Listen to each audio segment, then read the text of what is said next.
The views, experiences, and opinions expressed in these conversations are solely those of individuals participating in this podcast and do not necessarily reflect the views, experiences, and opinions of the University of North Georgia, faculty, administration, staff, and/or student body, or the University System of Georgia more broadly.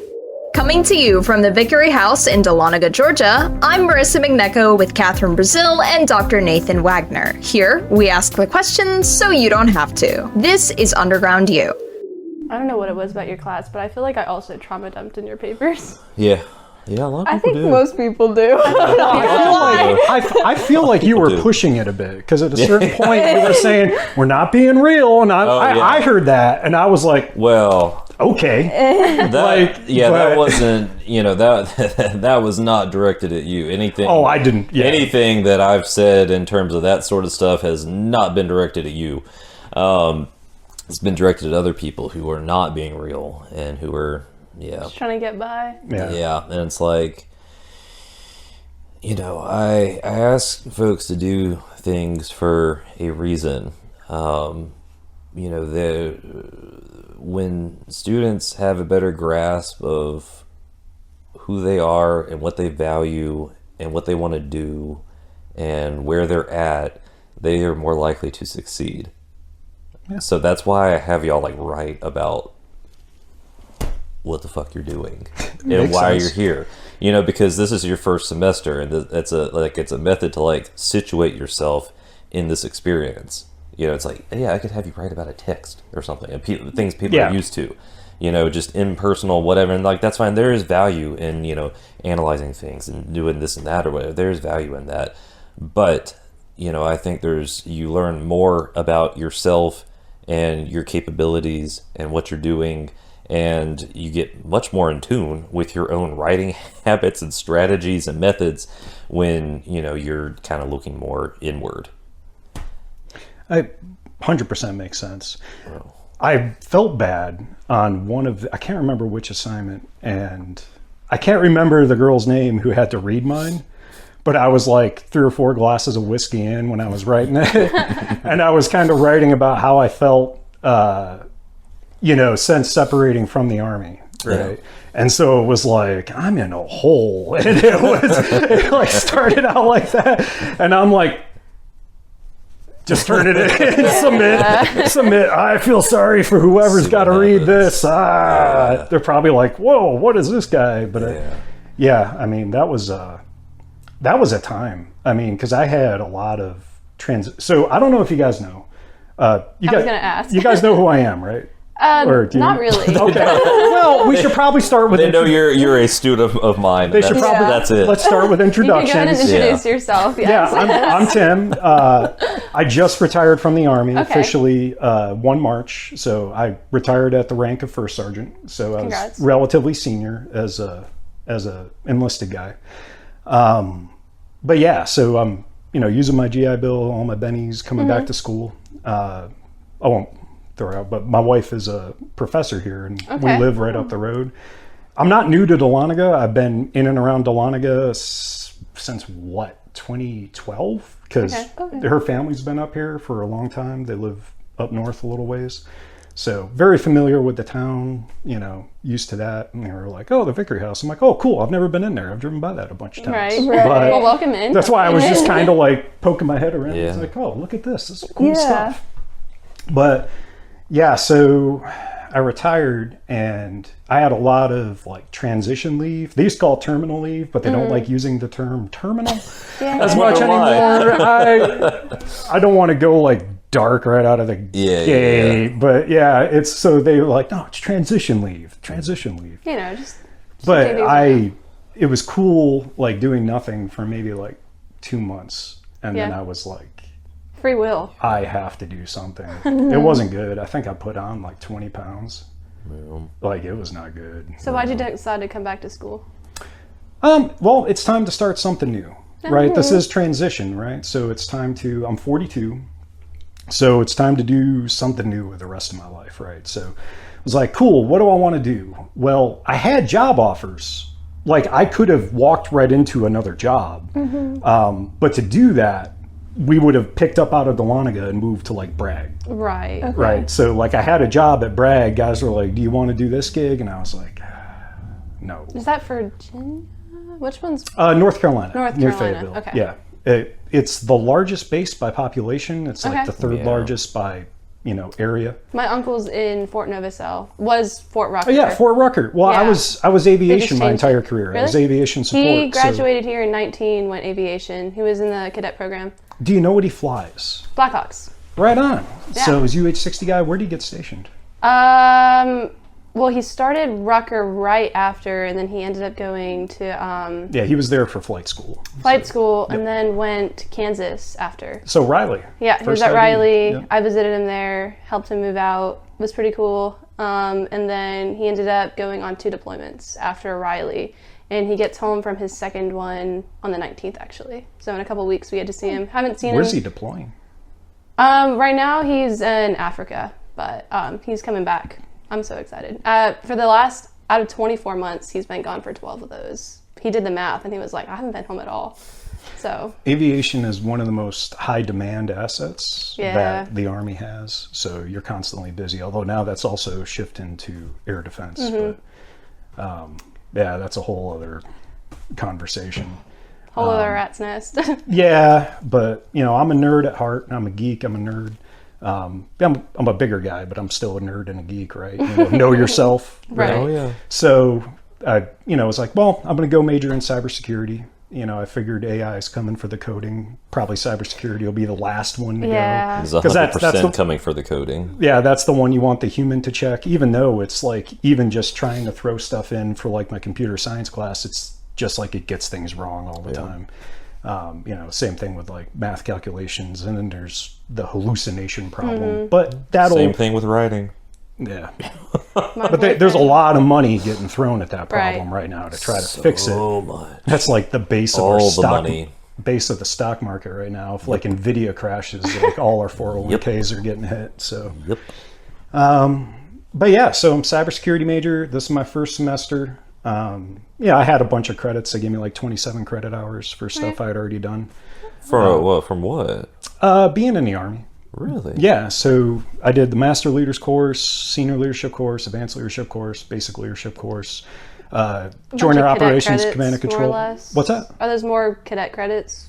Yeah. Well, what does there- those translate to here? I'd have to look at my transcript. Yeah. I should know better, but you would think I Credit's a should. credit. Don't doubt it. Yeah, but when I sent over my joint services transcript, they were like, do you want us to do all your credit hours? Because this can affect your benefits. Because what it could do is like shorten your GI Bill payments, which you Right. still get to have. Right. But then you're like, well, I was going to do school this long. Yeah.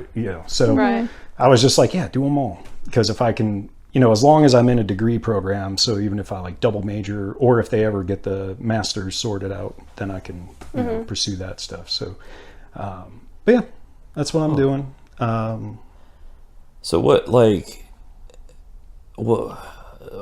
was like the decision process to like walk away if you have something going for you at I don't remember Bragg. which fort Bragg and stuff. It's like it's not that easy, right? I mean, 20 Well, it was a years good in. job too. It Yeah. wasn't like, the pay was good. Yeah. My wife's career, really. Okay. She's tenured here. Yeah. So, and we like the area. And I also kind of decided, I'm like, man, do we want to live in Bragg? So we've made that decision a couple times. I got offered a job up near DC doing some stuff once, and I was like, nah, we don't want to go live up there. So sometimes it's like not all money is good money. Yeah. You kind of want to be, where you're at. We like this area. I like this area. And so that was the other thing with cybersecurity is it's like I would like to have some sort of job where there's a chance I could do some things remote or travel in a limited fashion. Like right now I'm so sick of travel. I'm just done because I was like driving back and forth from Bragg. It's like a 6.5, 7 hour Yeah, drive on the that's weekends to see her. So it's great having that time back now. That was like 13, 14 hours a weekend that was just gone through driving. And then I never realized being aviation support. So I assessed and went to a SOF unit. And so I spent most of my career in special operations. So all my NCO years from E5 through E8, then I was conventional Army first sergeant for a while. And then I went back to Bragg's. I saw my wife when I was first sergeant. I saw her once in 2 years. Oh my gosh. But I did ask, so I asked to go to the next deploying unit. So went up to Drum. I had an air cavalry troop, so I had Apaches and I had RQ-7s, the Shadows. And then, took the troop to Afghanistan, and then redeployed, did JRTC. And then they moved me to HSC. They were setting me up for, it was a bigger company, so that's looked at as like, hey, we're going to set you up for promotion. Yeah. And then I bailed on it because I was not in a good headspace. Yeah. I mean, it wasn't good. I needed to get back to, see my wife again. Yeah. And that was 19. I moved up there and then COVID happened. Like COVID kicked off right when we were in Afghanistan. And then they shut the war down. And so I have all these gun pilots in like February that have nothing to do. Mm-hmm. And so that created its own set of, how do we refer to them? Leadership challenges. We'll calculate it that way. But yeah, so long story longer, to get back to your point about the decision process,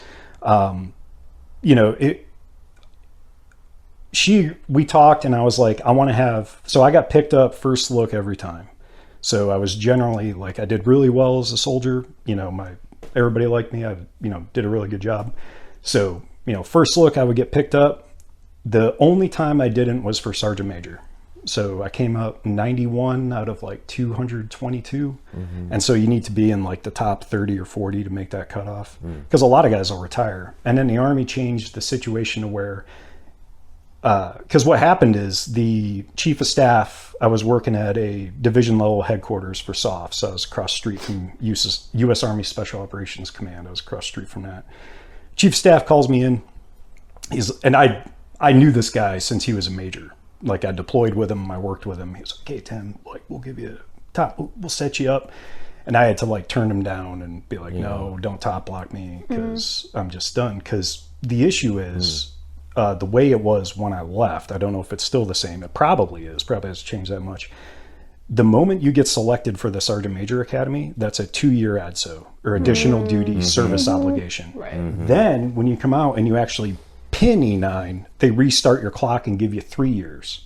Then if you get a command position to become a command sergeant major, they restart your clock at 3 years again. You just sign your life away over and over. That's like another decade or at least. Yeah. I did the math on it. So I was, we had a new G3 sergeant major come in and she graduated 2 in her class and she didn't pin for about a year. Wow. So I was like, if I actually did that well, which is like out of like 60, like let's look at the person who's like top of the pack and that's that long. It was like, this is at least 6, if not 7 or 8 more years. And then at that point I was at like 18 years. Yeah. So it's like, do I want to do this for that long? Then you factor into that, the physical toll that I was going through. So, it was at Drum before I came back home. When I was at JRTC, I realized I had something wrong with my knee. And when they were looking at it, the surgeon, after they MRI it, he's like, I'm sitting there, he walks in, he's like, "Hey, first sergeant." And I'm like, oh shit. Oh, what's going on here? So he's like, "Well, if you weren't a first sergeant, I'd have you in the system to med board you right now." So they would have kicked me out for medical because they were like, "You're going to have to get your knee replaced." Right. Like you have, he basically told me, he's like, "You have a limited number of miles left on that knee." Wow. So they, I tried doing the platelet rich plasma injections and everything. At one point when I moved to Bragg, I was on jump status, or I was in a paid parachutist position. So, I go out and get a jump. It was a toy drop, and when it was around Christmas time, and what they'll do is they'll get foreign jump masters in, so you can get more bling for your uniform. So you get some foreign wings. So I got these cool tie wings that have like 3 elephant heads on them. They're really awesome. They're kind of gnarly looking. That's awesome. And they got like this red backing and so I think you're not supposed to wear the backing, but so I did that. I landed, and I was like, man, this kind of hurts. And I was like, it wasn't too bad. I landed. Buddy of mine, I thought he was going to blacktop when I looked after I, check camping, I'm looking like, oh man, dude, he's good. That's going to hurt. I landed what I thought was a marshy area, and it was like all marshy right around this packed gravel. Oh, so I landed right in the packed gravel because I'm like, I don't care if I'm muddy. I just want to land soft. He landed in a plowed field. That's what it was. It wasn't blacktop. It was a plowed field, and I felt like an idiot. But I was like, man, I'm feeling all right. So I get up next morning. I go to do 4 miles. Like, man, I'm back. I'm feeling okay. I'm running. Feels a little funky. I'm like, yeah, I can do this. I got more time. Like, this will work. And then, I step out of the shower, and it was the most intense internal pain I had ever felt, except when I had that hernia repair. I fell, whacked my shoulder, and it was just like, this is over. Yeah. I can't keep doing this. Yeah. So it was a combination of factors. I had that, and then I didn't get picked up. And then it was like, all right, well, I'm going to have to separate. So then we had that conversation, and it was like, well, do we want to pick up and move? And we also have other family that live with us here. So then what are they going to be doing? Because we've been helping out my sister-in-law. We got our nephews that live with us. It's a big house. Yeah. It's not and that's a problem. Up here in Dahlonega. Yeah. And then, she pitches in and everything for, stuff. But it's not, then it's like, well, what happens to them? And, it's just like, all right, well, I'll just start over. Yeah. And to be honest, I think it was a good decision. There will always be a part of me that kind of regrets and misses it a little bit. Especially, it's a huge part of your life. I mean, so it's natural to, kind of. That is like the thing that I did. It was 2 decades, and then you get into how much of that is your identity, as a person, as a man, it's like, that was such a huge part. And then I think that was a lot of what I was grappling with. And without having something to do and the feeling of like moving forward. Right. Like, it was just a standstill. Right. Yeah. And now you're just standing there and you're like, now what? Well, it's like the worst case thing. And they warned us when we separate, especially for soft guys, they said like the number one risk to you and the rest of your life is the loss of a sense of purpose. Right. And I was like, okay, I'm ready. And then when it actually hits, you were like, I wasn't ready. Yeah. Like I thought I had mentally caged myself for this thing. And then, you realize that, okay, I guess you just can't prepare for it. Now you got to deal with it. So I talked to my brother. He was in the Army. I talked to him a lot. Yeah. And that kind of helped. It was an outlet, have somebody who kind of understands a little bit what you're going through. But and then when I started, things have mentally, I am in such a better position. I am in a way better position. I don't know what I'm trying to articulate half the time.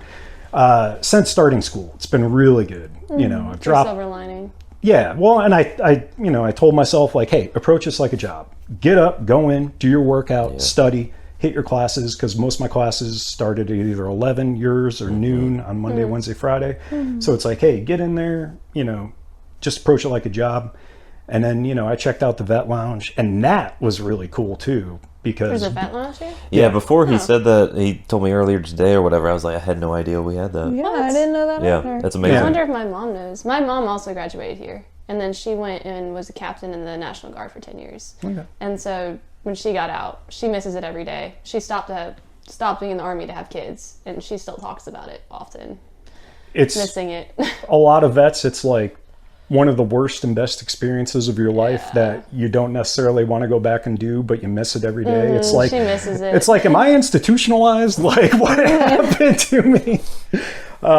She would go back in a heartbeat, that's for sure. But when I was separate, so I stopped being a first sergeant and I was a master sergeant. So I was on staff, working in that headquarters. And what I would do is I would go around and do validation exercises, inspections. So, they didn't have one of me. So, when I hit the guy up who's the command sergeant major there, who I also, it's a very small community. Yeah. I knew all of these people. So I just hit him up, and then the next day he was overseas. So it took the night. Next day I was on assignment. But, they put me, anything that like touched the regiment, that's what I had my hands on as the enlisted guy. So it was a good gig, but I, as I would travel around, I knew all the guys I was inspecting, right? I knew their, and I'd always tell them, like, hey man, I'm thinking about going back to 3rd Bat SB. And I'm like, dude, I'm going to warn you, it ain't what you remember. And that's true anywhere. Like, you can never go back. Right. Yeah. It's, you got that, you got the memory, and that's what you have, and now it's gone.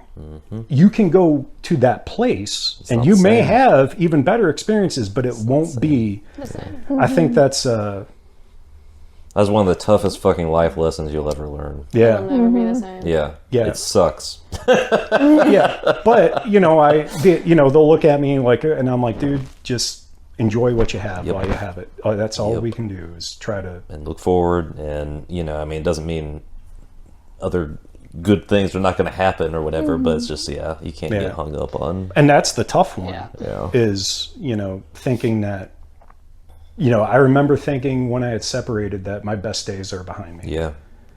And I think that's where you get into those darker places where you're like, this is the end. I'm on the downhill. Yeah. And then it's like, well, what do I look forward to? Well, I'm going to start school. Well, how is that going to go? It's going, and then you get into, but no, it's been really good. It's been better than you expected. Yeah, and it's been really good for me. I think, I dropped weight, I've dropped all that stuff. So I was almost 240 and now I'm back under 220. So it's like, What are you doing to make that happen? And just get up and go to the gym. And Just gotta do three it. times. that. I've only been doing it 3 times a week, and then just the discipline of like not drinking beer all the time and whiskey and like not wallowing in my own self-pity. Yeah. It's not good. Now I got something to do, so it was like, okay, when I come back, I'm going to, I need to, forgive the phrase, I just need to unfuck myself. Yeah. And Yeah. do the things that I know are good for me. And Yeah, I mean that sense of purpose. So like it's not the same, but it is aligned with that. Like that's a lot of first year students have that similar problem where they get here and they're out of their routine, like that they had in high school and stuff. And when they're and their friends are gone. and their friends are gone, and if they had parents and stuff, like they're gone and they're here. And now all of a sudden they're like faced with this, vast fucking space of time, and they're in charge of their own schedule, and nobody gives a shit if you go to class or not. That's up to you. Nobody's there monitoring you, whether or not that's going to happen. There might be consequences to that. Oh yeah. But nobody's like, there's no like, like parent alert system or something like that. Right. And, a lot of the public schools and stuff that, so-and-so, didn't come to class, whatever. And a lot of students just get kind of like lost when they come here because they lose that sense of purpose and that sense of drive, and they just, they get depressed. It's hard to find the purpose when you first get here. Honestly, like finding a routine. It's like nobody's gonna make you go to the gym. I didn't have a team. I didn't have a schedule anymore. It got hard faster than I thought it was, and I knew I was on the higher side of expecting it. A lot of people don't expect it. It hits like a wall. Yeah, no, I mean, I have a lot of, students who face that, and they're like high achieving students in high school and stuff or whatever. But once they are taken out of that, context and out of that, situation and placed in this one where it's on them and it's all new, it's just like, sometimes they just fall apart. That's where the clean slate is the bad side of things. Yeah. Everyone talks about how they wanted a clean slate because it was a new beginning. But then you forget, like, everything you were in high school or your prior life, for your instance, it didn't matter anymore. Like, Nobody cares. nobody cares And if you were an honors AP student. It doesn't matter anymore. And like we would say that to each other, because I had other guys I was separating with. Like one of the guys got picked up and went to the academy, and he still left. He wouldn't accept the promotion because he didn't want to stay in the Army that long. He was like, I'm going to get out and fly, and because he, like, some of the enlisted guys are also like have their own private pilot that I was with. So guys would fly and go down. I don't, but would you do it? Oh yeah, I think my uncle's trying to eventually. I would. Get his private. That'd be pretty cool to have. I just never did, but I'd go up in a, Cessna or something like that. I have done the private pilot's knowledge tests and stuff for a dispatcher certification because they made the dispatchers do that now. So like I know that it's just, performance planning and aircraft dynamics and that sort of stuff. But, it's money that I don't want to spend right now. Yeah. It's always like, what do I want to put resources towards, But maybe one day I can do that when I'm old. You know, you can fly and be an old man. I'm like, Absolutely. all right. Absolutely. But hey, as long as the eyes are there and everything, like you're good. I wish I had I'll have eyes. Coke bottle glasses. You know? But you brought up a great point about a team. That's something too. I mean, I miss that so much. Like we used to, you know, start of the day, lunch, end of the day, especially was start of the day together. and lunch for where I was. You go in there, the energy coming out of that gym, you know, and you're in there with, you know, 18 series or like SF series guys and all sorts of stuff and other people that are just Motivating. like, That's motivating. And then you work out alone now. yeah. And it's like, wow.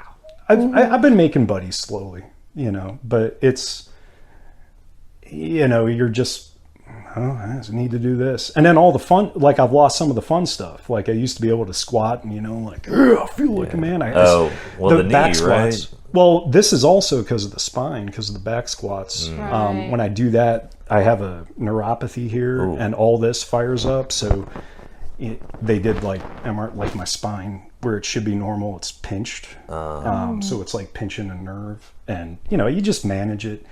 You know, I'm on meds for it and stuff. Is that all just like wear and tear stuff just from like... Well, so my neck, so there's no video for this. So no one that might be listening is going to know what I'm talking about. But where, you know, your vertebrae should be like this, mine are kind of like that. And so my chin would be on this side. It's from like when I was doing like on the combative fight team and stuff for my unit. Yeah, I get slammed on my neck all the time. That's probably what it was, because I sucked at it. But I enjoyed it. I just wasn't good, right? But people were like, oh, you're in shape and you hit hard. And I'm like, yeah, but I'm like stupid in terms of gauging distance. They see the macho guy. I think they're just going to be good at fighting. Well, the actual like art of it, right? Right. Because like the actual like, you know, timing, reading another person, that sort of, anyway, you know, and I didn't start out as a grappler, so I was getting slammed a lot. And that's probably like when you look at it, it like kind of makes sense that, you know, when my like chin is down and everything, that is now bulging. It all just kind of kinks. Yeah. So the disc is anyway, but so I can't do like, you know, like the squats anymore, you know, put up like 400 pounds and no, it's got to be, I do have to do everything to the front side. Right. And now I'm in there doing like my, you know, like single leg squats and everything to try to rehab the knee, and I'm like, oh yeah, this is fun. It's exhausting, but it's good. It's not the same. Yeah, when I don't do it, I am in more pain. Yeah. But one of the guys, two of the guys actually sit right in front of me in statistics. They're kinesiology majors, and I've seen them in there and been like, hey, what's up, man? What's going on? And he was like, dude, it looked like you were almost like crying when you were doing knee extensions. I was like, yeah, it hurts. Yeah. The first set is if I can get past the first set, then it's okay. But it's like, dude, this stuff just hurts. So, but you know, that's either I can give up and just stop, and then that's going to be the end. Build up. That's going to be the end. Yeah. So you gotta keep moving. Yeah. If I know if I stop moving, it's going to be bad. And it's kind of analogous to, you know, that pause I had where I wasn't doing anything in my life. And I'm like, I know if I didn't know it before, I know it now. Yeah. Everybody's different. I have to keep having something to do. Yeah. And you know, going to school here, it's, you know, hey, I have a sense of progression. I'm getting evaluated. I feel like, okay, I have something to work on, to work towards. And so it's been really, really good for me. That's why I tell students who are having a hard time, it's like, do something. Just do something. Anything. It doesn't, you know, and it'll snowball from there, you know, but just do, so even if it's just you going outside and going on a walk, like just take the you're walk. breathing fresh air, you're getting some sun, you're outside, and just like one step, just do something. Don't touch sit some in your grass. room. Yeah. That's literally sit under a tree. Go touch grass, sit under a tree. That's what I do. I had someone I knew. I'm an RA5 resident. I had somebody on my hall, and I was like, let's go for a walk. Let's get moving, you know? That's something I live by is, you know, like my dad called me one night, told me news I didn't want to hear. I put everything down. I went for a 3-mile jog for 15 minutes and was like, okay, I'm done. I'm better. And it like... That's a great time. Yeah. 3 miles in 15 minutes? That's a 5-minute pace. I'm like, hey, you're not throwing that one by me. Are you that fast? Actual time. Oh, okay. I was like, wait a minute. No, I don't run a 5 minute. I am like a 7. I am a big dude who sucks at running. And when I got down, the fastest I ever ran. My point was, it takes 15 minutes to just up and go for a run. You know, it doesn't have to be 3 miles. It was probably more like a 25-minute jog. I'm at a 7-minute pace for clarification. That's pretty good. That ain't bad at all. But what I'm saying is it doesn't take that much time to go on a jog. You know, it takes an average person, 12, 13 minutes to go for a mile walk. I mean, yeah. And there's plenty of trails around here. And I was just talking with our group in class about, you know, how it's, for me, just getting out and I go slow. I can go up the hills, like I can still get after going up. It's like coming down.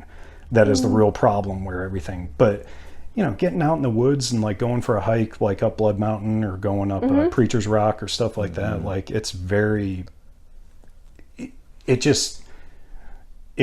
so good for for me personally, like my mental health, just like getting out there, being in the woods. I think it is. Yeah. I don't know of anyone where, and again, those people probably aren't coming on the hikes. So the sample is all messed up going back. Yeah. But yeah, I think everybody benefits from some sort of physical activity. Right. And it's good for your head. It gets endorphins going. Your body gets to do a thing, helps with anxiety, you know, dropping that down. Go ahead. I was going to say, you also meet a group.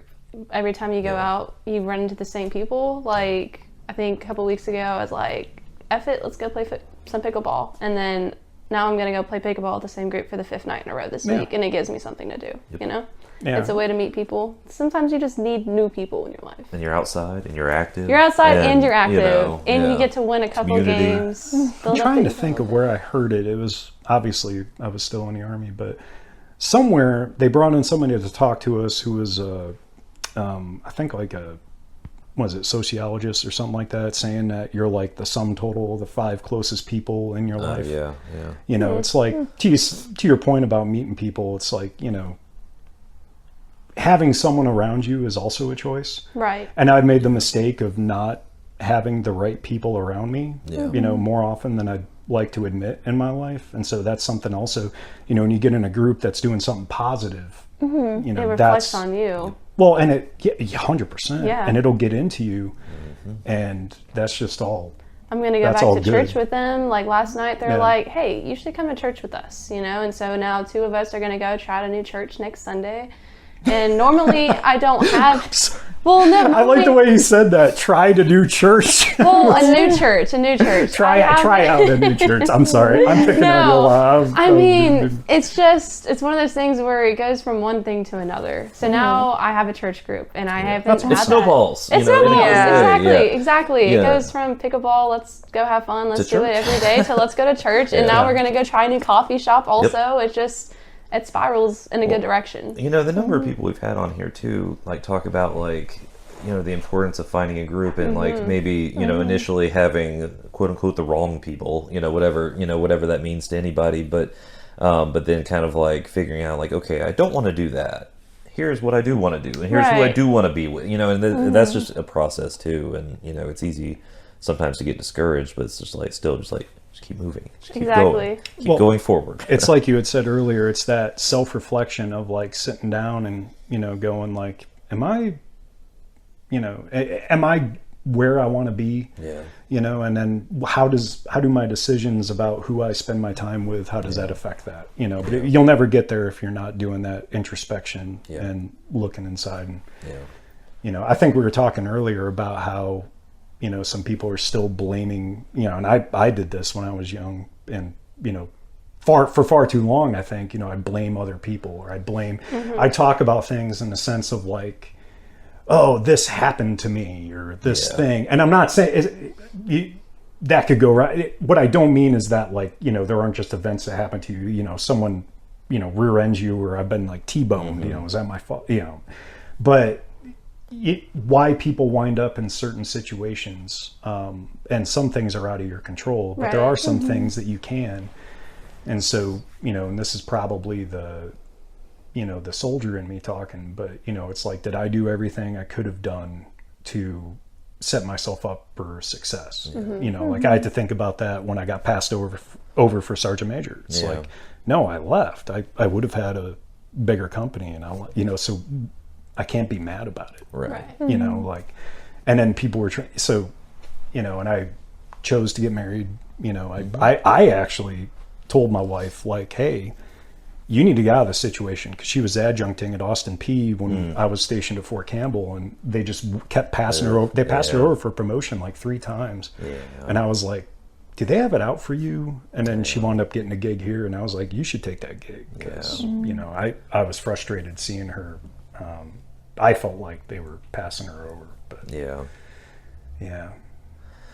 How long have you been married? Since 2014, so what is that 11 now? 11 years? Yeah, 11 Nice. years. We met in 2012. The Nice. day That's after really good. day after Valentine's Day. Aw. I met her when she was a grad student. How'd y'all meet, since you were you were in the Army and stuff? We actually met on eHarmony, believe it or not. Oh wow. Yeah. So I guess we were a success story. I was stationed in... I guess so. I guess so. We're still together, so it's working out. I was stationed in Savannah. She was a grad student at Florida State in Tallahassee. So yeah, that's how we met. Nice. And then just hit it off. Thought she was great. Met the family. Like her family more than a lot of my family. So I was like, oh, this is easy. That works. Yeah. But like it. yeah, so it's been a while, and we've had our challenges. Well, Everybody does. Yeah. And You there's, said it was 2 years and you only saw her once, right? at Drum, yeah. Wow. Yeah, I can't even imagine that. Like, that's, I've been married, you know this, Pastor, I have the date tattooed on my arm, 16 years. I don't know, guys. I've been married for like 10 years. Universe over here, like. But yeah, we've had to make all kinds of those, types of decisions, because it's like, things come up career-wise for either one of us or whatever, and we were still like in school when we got married. What does your spouse do? She is a kindergarten teacher. Oh, right on. Is she local? No, she's in Roswell. Okay. So yeah, we live in Woodstock. So right on. I make a journey up here whenever. Of course, you're the guy. You're the one that's got the commute. Yeah. Well, she's got to go every day. No, I know, yeah. She's got to go every day. Fair. Yeah. So yeah. No, I would love to live up here though. I love it up here. My mom wants to live up here really bad. Yeah. She's so happy that I get to live up here as a student, but she really wishes she could. Yeah. It's nice up here, and that was part of what really influenced our decision. Yeah. It's a nice town. It's growing a little bit. It is a lot of it. Yeah, It's up here. yeah, I like having that. it's growing, but you got 5th RTB up here. It's relatively pretty, vet friendly place. Mm-hmm. The university has been very, very, I would consider it pretty vet friendly. Tell me about this vet lounge. Is I it was pretty gonna ask populated? you, Like, yeah. are there like a decent amount of people in there and stuff? Yeah, I've seen like 10. Is it in the alumni house? It's in Hogue. There's a It's right next to where the sorority setup is. FSL? Yeah, I think they're trying to move us up to the 4th floor next semester or something. It's more quiet up there. Maybe, for sure. yeah. But Wait, what? yeah, there's a decent amount of people that go in there. That's awesome. And I've gotten to make some buddies in there. Because I've definitely had like vets in my classes before or whatever. I didn't know there was like a central, space, for y'all. And I've had like one of the cadets was like, "Do you want me to get out of your seat?" And I'm like, "Dude, it's not my seat. I'm not a first sergeant anymore." Like nobody can. I think I still scare some of them a little bit. Probably. But I haven't. I've been quashing my inner NCO that wants to make corrections. Yeah. Because I'm like, I don't know what you got. I don't talk. I don't. I talk to them. I help them, but I don't ever say. Oh, I'm sure you have so many thoughts. I will say nothing. I don't say anything. That's for a different. Yeah. That's a chain of command. Yeah. But I don't know if they're supposed to be walking around talking on their amazing. phones. I don't know if they're supposed to be doing stuff. No, they're but not. look, like the other thing is, right, I'm supposed to steward the profession. Yes. So, Yes. we need lieutenants, hopefully good ones, so especially the ones that are actually going to commission. It's like, hey, I actually had a really good conversation with one where I was telling him about a prisoner transfer I had to work as a first sergeant.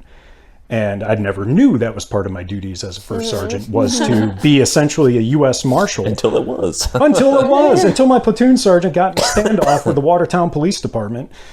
Didn't get to take him to Afghanistan with us. And then he was still, like, the court-martial was finally over when I got back. There were some other not good things happening. I won't go into them here. Yeah. The guy, I guess I could summarize bluntly and just trust me when I tell you the guy was a piece of shit. Yeah. Just we'll leave it there. And COVID was on, and so they were gonna, I had to go like sign for shackles and stuff from the MPs and everything. And the thing was, I didn't know that they don't take your rank until you actually sign into the prison at Leavenworth, because I thought it happened after the court-martial. So this guy was a sergeant first class when he's 7 with like 5 years time and grade. So the only enlisted guy that outranked him was me. Yeah. So I had to get an officer to take him because I couldn't go. I was like, I will go, but I can't. And so we got this lieutenant from one of the other troops. And, he walks into my office. I'm like, hey, LT, guess what? You're a U.S. Marshal now. No, I didn't know this was a thing we had to do either. But we wound up, the brigade commander was like, I refuse to believe that we reduce our exposure to COVID by driving him there in a van. So he was like, no, they're going to calm air him. So then I had to call American Airlines and be like, hey, do you guys want him shackled on this plane or not? And they were like, no. And if you could not have the shackles on him when he pulls up, that'd be fine. And I was like, no, he's going to be shackled. We'll take him off at the door. Yeah, right. Because the guy's in uniform. This guy, again, I could tell you, I don't want to get into the specifics, but I was like, this dude, and I told that lieutenant, like, this guy stays shackled, like maximum shame. I want the walk of shame. If you could get the bell, like from Cersei from Game of Thrones, it just shame. Oh my God. Shame. I no, he deserved. He was not a good, not his finer, not one of his finer moments. So. Yeah. No, and then there's what you learned about and what you heard about, and then it's like, well, how much didn't we know? Yeah. And that's bad. But anyway, yeah. So I was sharing that story, and was talking to him, and he was like, dude, that's awesome, thanks for sharing. So just kind of, trying to offer help, and we were doing what's called an operations order or an op org class for him, because again, I was a staff nerd. I spit out op ords like nothing. But that was actually where your writing was interesting. What you had us do, because it was just like complete free form. Like all the Army was big on writing in these leadership courses, because as you are well aware, so many humans just suck at writing and communication in general. Yeah. But all of that was like to a purpose, to a point, follow that, and then you were like, just write, I don't care. And I was like, oh, cool. Yeah, that, is to, so many students be like, well, if you don't tell them exactly what to write about, they're like, I don't know what to write. I don't know what to do, because that's what they're used to. They're used to like writing, for a test, basically. Yeah. And so, some of that stuff where I'm like, okay, let's draw a spiral for 2 minutes. All right. That's just a focusing technique. That's just like freeing your mind. You're concentrating on just making a line on a page, right? For just a set amount of time. And then we do like, the free writing stuff. It's just like, just whatever is in your mind, just write it. It might be nothing. It might be something. We don't know, but all that stuff is really just, for the mind to get in a productive place, hopefully. We only have so much time in class where we can do that. I would love for us to like sit there for 30 minutes and do that, but like, we can't really do more than 5 minutes in class. You got X amount of time, you got these objectives to achieve, you got to kind of. And so it's like, we got to unfortunately kind of have to keep things moving. But so many, students, they're, writing is so connected to thought and like the way we think and the way we perceive things and see the world and this and that. And that's one of the things I'm trying to like cultivate in like these first year courses, is like, organizing that thought and communicating that effectively, because once you can do that, you can go to all these other different writing situations, and be effective at it. And see, like, you've already been through so much experience, and with your 20 years in the Army and everything, you come into the class kind of fully formed already in terms of that, in terms of being able to communicate things clearly and effectively on the page. Well, thank you, sir. And so it's like you're too kind. I'm gonna start blushing. but that experience, I think, has enabled you, to be able to do that, and whereas, the majority of students that they don't have that.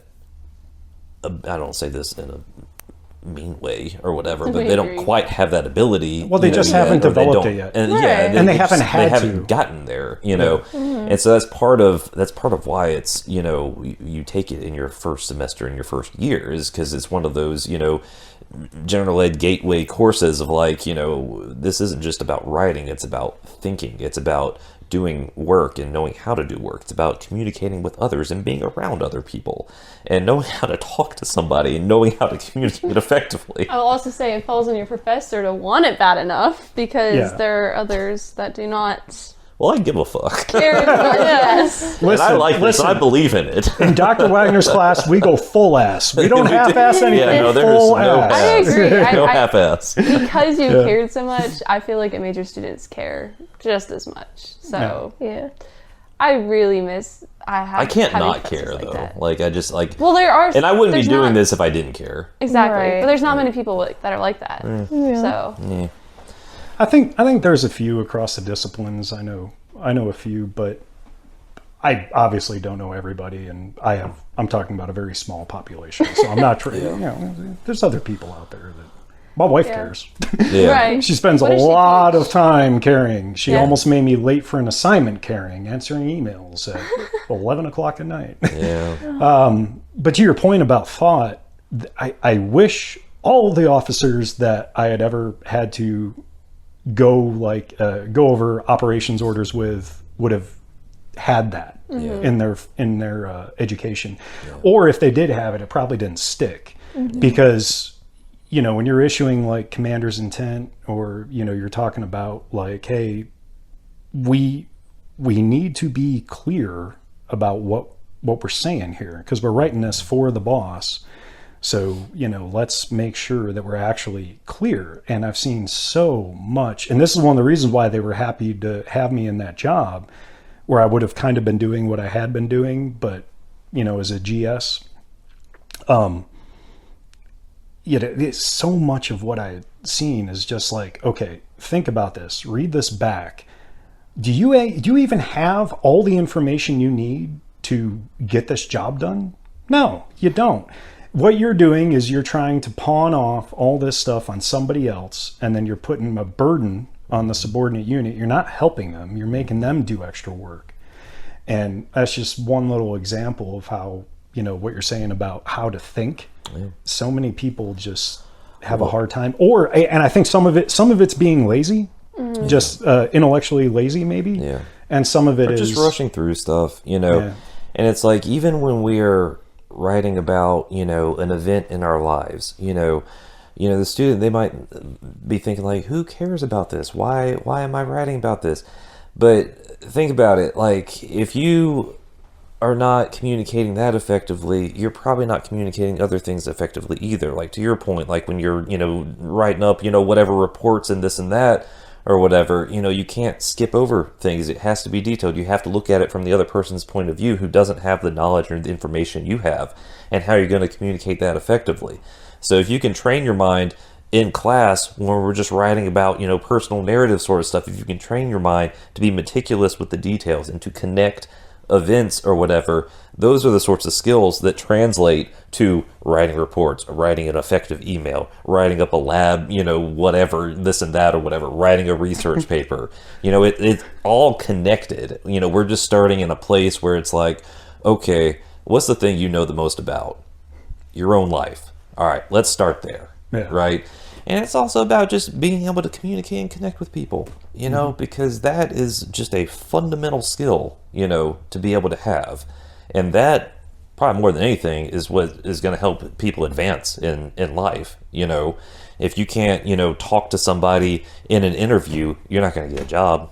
Yeah. It's not going to happen, you know. To your point about the emails, I was looking at one of my wife's, you know, as I was waiting on her to finish up, because I had to do a video homework, and she, like, so I use her tutoring setup for that, 'cause she'll tutor from the house. And it was just a wall of text, and I'm like, you need to get in the class. Like, you need that. It's week one. That's week one, just a wall of text. Week one, and she's sitting there reading it, and I'm like, nobody, come on. You just look at that and you want to. When I get those later in the semester, I'm just like, have we done? If nothing else, I want you to be able to leave this class writing an effective email, a decent email. Like if nothing else, just do that for me, and you can have a C. Like just like. And can you imagine what that's? You know, you brought up like sitting in interviews. You know, so much of. I think there's a lot of energy and effort spent when you're younger, because this is what, you know, you're told you need to be educated, you know, you need to have the certification, essentially, you get this degree. And then it's like, okay, well, now I'm competitive for this position. But they're going to have a bunch of people that are competitive for that position. Who are they going to hire? They're going to hire who they like the best. And even in the Army, like, I went through different assessments for things. And one of the things I assessed for, I sat on what was called a murder board, where, you know, you go in there and I'm sitting, and it's a bunch of senior people, and it's all them behind the table, and I walk in, I render courtesies and everything, and then they just grill me. And, you know, I'll be answering somebody, like on this particular one, the sergeant major asked me a question, and I started answering. I think it was about the spirit of the law or the letter of the law. And as I was answering, I'm like, well, I think we have commander's intent for a reason. I get hit from this side, like, bullshit. Like, a guy just interrupted me. So, you know, I doubt any of my interviews in the future are ever going to be to that level. No. But ultimately, they're going to pick you up or not based on if they like you. Because I'm not the only qualified guy trying to get that job, and I imagine it's the same thing in the civilian world. I mean, who stands out the most? Well, yeah, but also, you know, they're probably thinking about, I'm going to be spending maybe 8 hours a day around this person. Right. You know, do I want to be around this person? So I guess at some level, it's good to think about how you're being received, at least, you know, and can I at least get along with people? That's why I try to have their voice for 8 hours. Yeah, I mean, that's why I try to have y'all, like, you know, like, talk to each other a lot in class or whatever, because it's like, you know, I mean, you learn important skills, you know, just being able to just do that, just being able to relate to these people that you're forced to be in a class with. I will say some people are hard to talk to in those classes. Oh, I know. I was getting tired of the group work. Yeah. Oh, I know. Very tired of it. I know. Yeah, I did the podcast thing a little different last year. And where it was not an optional assignment, it was like a, you know, this is what we're doing sort of assignment. Yeah, that was rough. Well, it was mostly like really good, you know. Yeah. But then, some outliers. There was just some.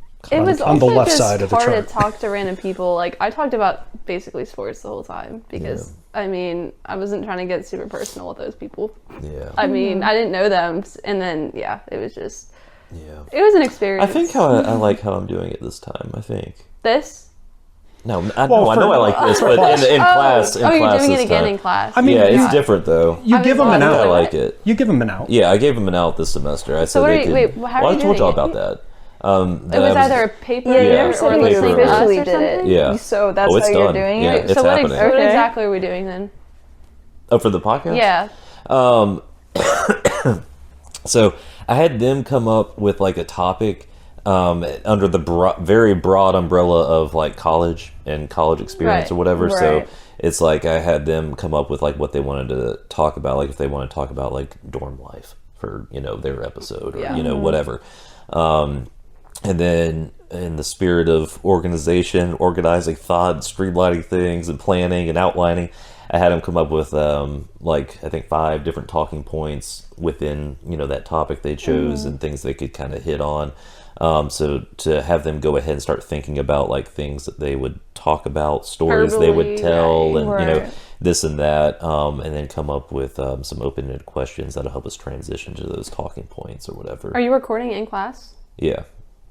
That'll be fun times. Yeah. So I mean, they're going to be short. They're going to be 25, 30 minutes, something like that. But I figured if they go well, or if any of them go well, then they could be like kind of like a special episode on the channel or something like that. I don't know. Figure something out. But yeah, those conversational skills, like you were saying, they're real important. I think some people too, they'll be like, well, I don't have the attention span to carry on a conversation. And that's just a fucking problem. Or a memory, or the memory to have, like actually let somebody else talk and not interject. Like there's one guy in the lounge who's a vet, and love my vets, but like, sometimes just like jump right in over top of somebody talking. Wow, and it ruins the vibe.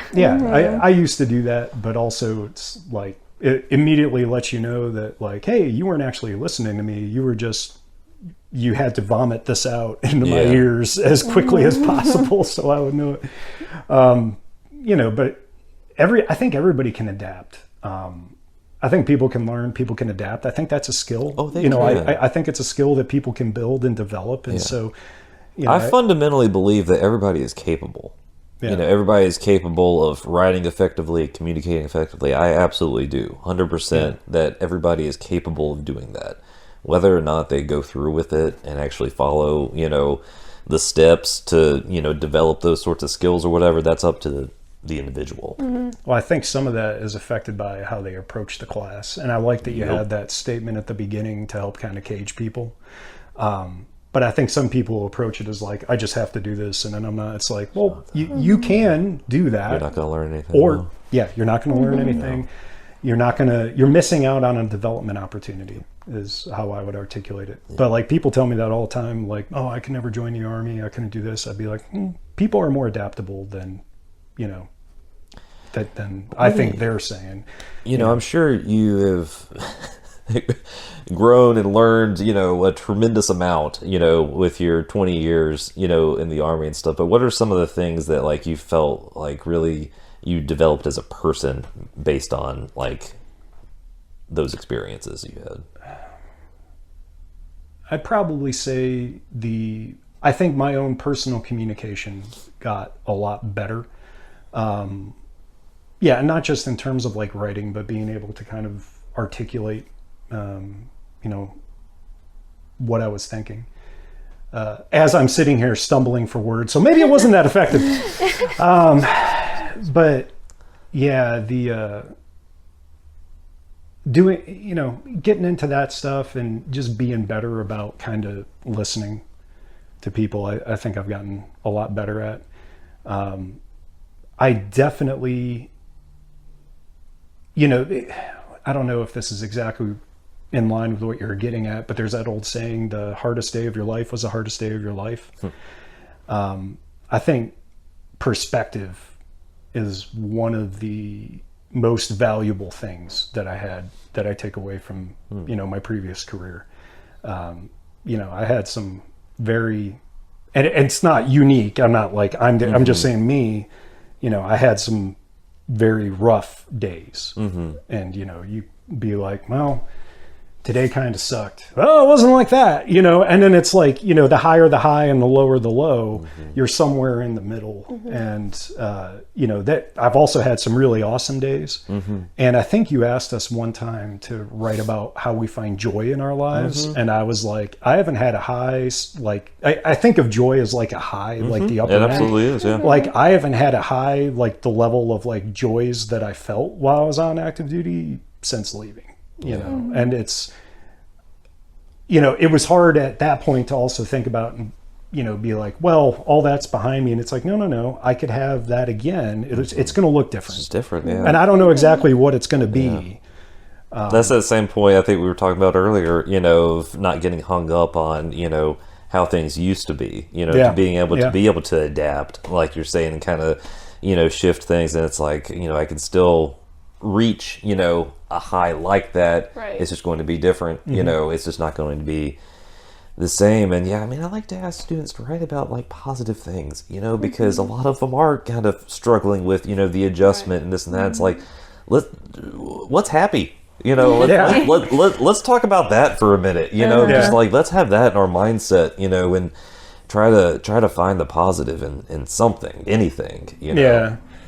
I think, I don't, forgive me, exactly how did you articulate that again, that question to me? Oh, who knows? Oh, it's all good. Sorry. But so I guess what I gained or how I grew, perspective had a lot to do with it, right? Like perspective had a shit ton to do with it.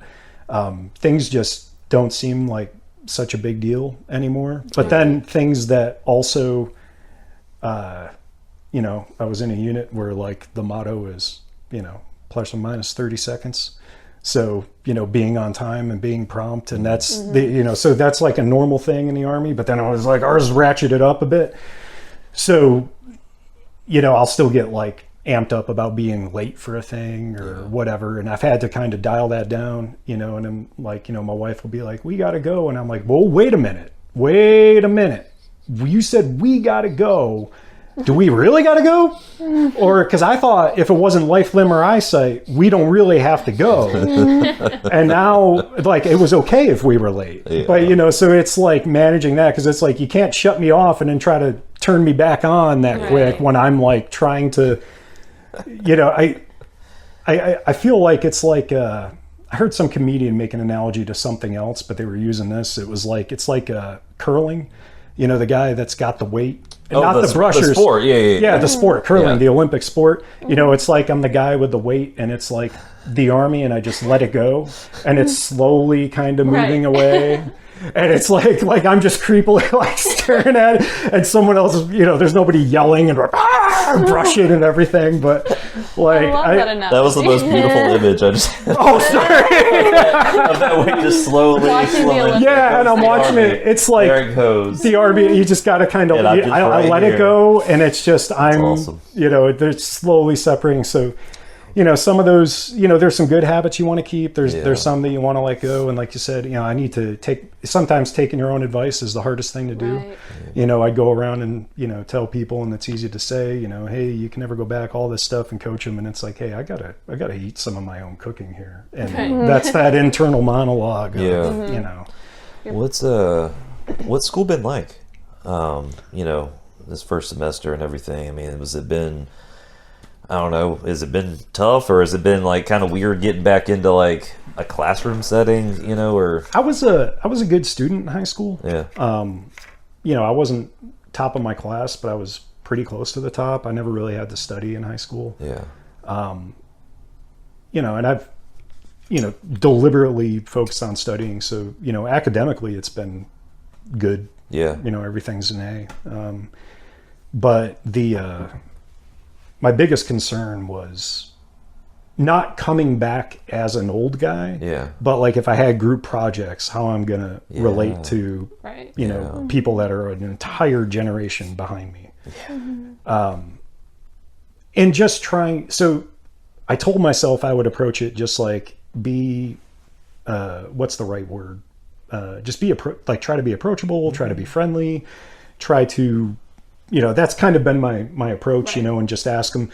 I mean, it's not like I'm not used to being around like young adults, in the Army, you get new privates, new soldiers all the time. You're constantly swapping, it's a little bit younger, usually completely different environment because we're peers. And, it's not like I'm getting you as like my soldier.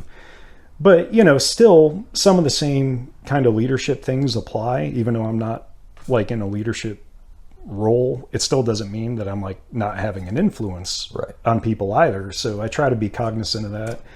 And, just I've been trying to engage with them. And most of it has been in your class, but in some other classes, there's some engagement and stuff. And I try to, bring people out of their shell a bit and joke with them and try to find something. Like I was sitting there, I think it was computer science. It was like for the first 3 weeks, I couldn't get a laugh. And then, because but the professor was the only one laughing. Right. And I'm trying, and then there are two other non-standards. One's another vet and another gentleman. And I was getting them, and then I was like, I can't remember what I got them, some dumb pun that I was like, and I did wind up getting the class, and then people started opening. I'm like, because I'm fine putting it all on me, like I'll be the clown. Like, hey, the old guy's cracked. Like, okay, like I'm not. I didn't want to come across as like, like scary or unapproachable or I don't know what to say. College students will never take the first step, and I think that's the thing that aggravates me the most. Like, nobody will start a conversation here. Yeah. It takes like a select few. What? Accurate. Yep.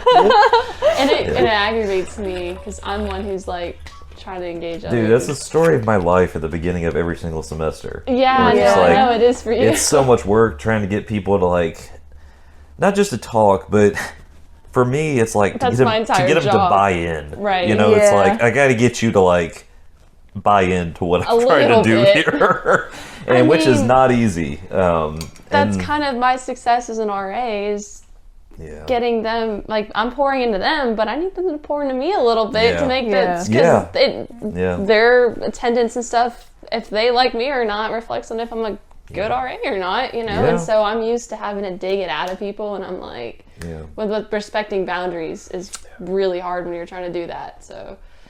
Yeah, and that was what was easier about the Army is I didn't have to worry about boundaries. Right. And that goes back to having a team. You all have a similar normal, and now everyone's normal in college is constantly different and changing. Yeah, well, and you don't know what anyone's going through either. No. And that was something listening to the podcast. Like I was listening to Anna, and I was like, God, I just want to give her a hug. Yeah. Like, are you okay? Like, it's gonna be all right. You got it. You're doing great. Like just because some of me. And that was where, one of the things that's kind of my regret when I look back on my 20 years, one of the things I wish I did a better job of was getting into what was going on. One that I kicked myself for, I kind of blame myself. I'm usually like that. Like when I got in trouble once, I screwed something up that was high profile. It was a change of command ceremony. And, my boss was straight up like, there's nothing I could say to you that's going to make you feel any worse than you already do. Yeah. So, because he knew I was already just internally just beating myself up. But, there was one of those where, it ended in tragedy. And, I wish I could have gone back, because I sent the guy home from Iraq. His platoon sergeant came to me. I was a senior enlisted advisor. They said, hey, he's having marital issues. We can get this done without him. It's going to suck, which is what you always want to hear, because it's like the guy is adding value. Yeah. But it's like, we're going to be all right. We got a replacement we can get out here on this time. And I was like, okay, sounds good. And I just talked to the guy, for maybe 5 minutes, because I made the assumption, and it's not that it wasn't, but that a lot of that digging had already been done. Mm-hmm. I wish I would have dug a little bit deeper, because that guy, took his own life when he got back home in front of his wife. She got to go on Facebook and make this post about how the Army doesn't care about mental health. And it was like, and so I also, after I got back, I was the guy that had to set up his memorial ceremony. So I had, it's hard. Yeah. Yeah. So, cause that happened after, like, there was a lag time. It wasn't like he went home and did it right away. Like there was some lag there. So by the time I got back, I had to deal with that. And then at that ceremony, the captain who rode back with him, who was at a different, we call them nodes, but he was at a different base, and then hopped on the flight with him, got him on. He told him, the guy who took his own life, told the captain on the flight, if I could turn this plane around right now and go back to Iraq, I would. It's like, I think I made a mistake. Yeah. And, the guy just got jump qualified. He was jumping with the FARP team, all smiles, loved it. I saw him on one airborne op when I was I was getting currency back, so it was just a daytime. I didn't have any extra rucksack or anything, but, he solid soldier, good dude, but, and I wish I would have just dug. Yeah. When I had him in front of me, I could have dug a little more. So that's where I wish I would have. that's where I wish I would have dug a little bit deeper, because then probably, I have memories and thoughts, and my thoughts go to how could that have gone? Yeah. It could have gone like, hey, you don't need that. We could, hey man, you stay at my place. Yep. Like just get your arm around him, but that's gone. You don't have it. So all you can do is, just try to, like you said, you look forward, and it's like, next time. So that's one of the other things I took away, is, I try to, be more aware of like stuff like that. Cause I've had 4 guys that I was in the same company with off themselves. And it was always, without fail, it was home life. It was never about work. One of the guys made Sergeant First Class in 7 years. That is insanely fast. He was an intel guy. He was awesome at work. We all loved him. We loved hanging out with him. I'd work out with him at lunch every day. He was like, good dude. And then we were like, what? Yeah. How does this make any sense? And then Chad had to be the casualty assistance officer. So they're the person, there's notification, which was already done because it was at home. But the assistance officer stays with the family throughout like the process, because there's like a lot of stuff that they got to do.